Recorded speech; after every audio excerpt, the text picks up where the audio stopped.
Assalamualaikum warahmatullahi wabarakatuh. Perkenalkan, nama saya Adisa Damayanti dengan NIM 21104241002 dari Prodi Bimbingan dan Konseling Fakultas Ilmu Pendidikan dan Psikologi Universitas Negeri Yogyakarta. Nah, pada materi yang pertama ini kita akan membahas tentang informasi pemahaman diri. Apa saja sih informasi pemahaman diri itu? Ayo mari kita simak baik-baik materi di bawah ini. Nah, yang pertama pada informasi pemahaman diri itu ada apa sih yang bikin bingung saat memilih sekolah lanjutan. Nah, di negara kita setelah lulus SMP, siswa atau siswi akan dihadapkan pada beberapa pilihan seperti melanjutkan sekolah menengah atas atau SMA ataupun sekolah menengah kejuruan atau SMK. Studi di SMK lebih banyak mengandung muatan praktik, sedangkan SMA lebih banyak mengandung muatan teori. Nah, sejak berlakunya kurikulum merdeka, peminatan di SMA tidak diberlakukan lagi. Namun, siswa atau siswi dapat memilih mata pelajaran yang memungkinkan memiliki kesempatan lebih besar dalam jenjang karirnya. Namun, tidak jarang di antara siswa atau siswi SMP memilih sekolah lanjutan tertentu karena menuruti keinginan orang tua dan sulitnya untuk menentukan atau memilih sekolah lanjutan, sementara siswa atau siswi sendiri kurang mengenali bakat, minat, ataupun keinginan sendiri di masa mendatang. Menurut Armiana dan Chandra 2018. Nah, kita bahas satu persatu tentang bakat dan minat, cita-cita, dan dukungan keluarga. Yang pertama ada bakat dan minat. Siswa seringkali tidak sepenuhnya memahami minat dan bakat mereka sendiri. Hal ini membuat mereka ragu dalam menentukan pilihan antara SMA atau SMK. Berbeda apabila siswa sudah mengetahui bakat dan minatnya, seperti dalam bidang teknik atau seni. SMK bisa menjadi pilihan yang lebih tepat jika ingin melanjutkan ke perguruan tinggi. SMA bisa menjadi langkah karir yang tepat. Jadi, jika ingin melanjutkan ke perguruan tinggi, lebih cenderung ke SMA, karena SMA akan dibekali teori atau lebih menjurus ke materi. Nah, yang kedua ada cita-cita. Cita-cita siswa juga menjadi pertimbangan penting.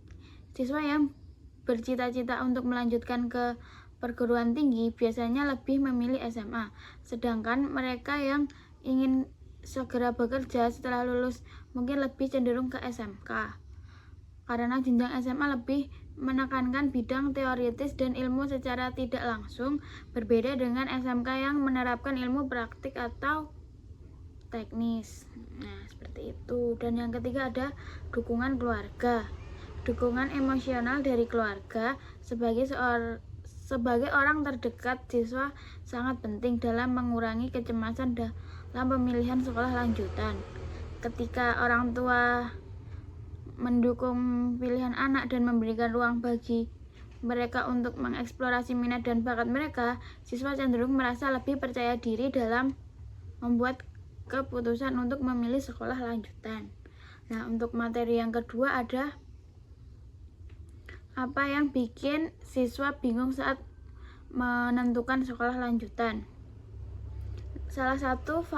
Apa sih yang membuat siswa merasa bingung saat menentukan sekolah lanjutan?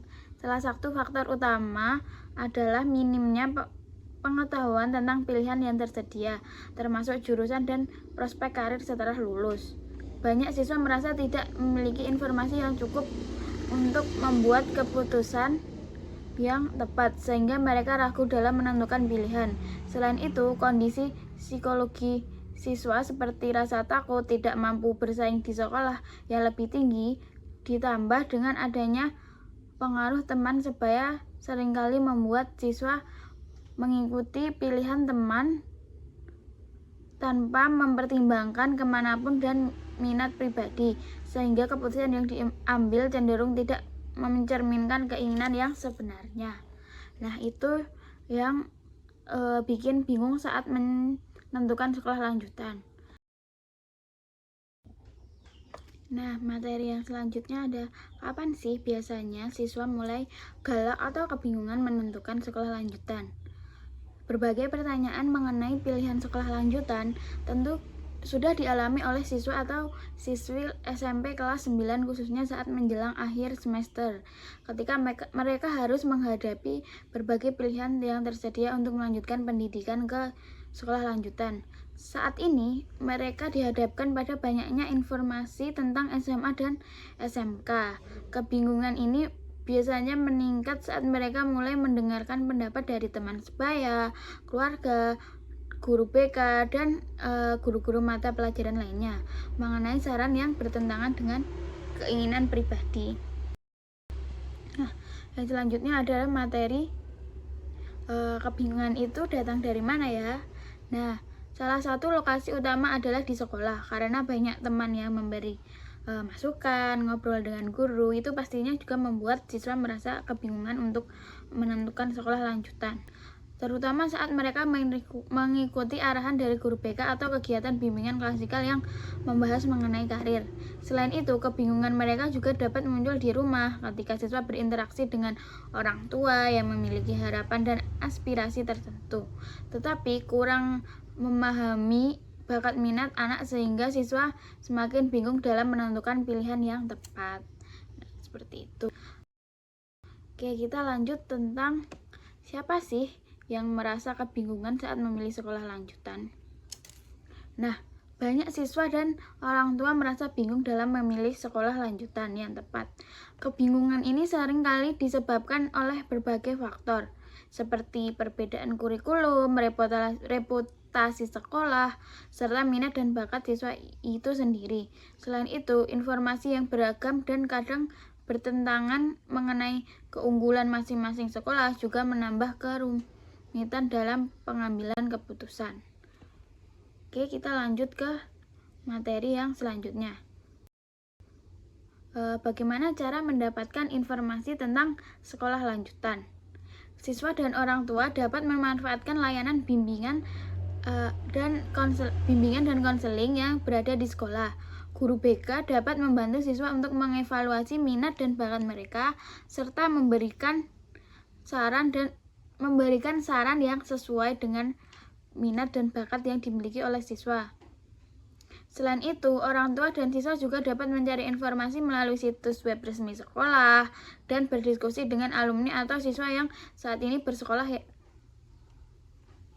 di sekolah yang diinginkan.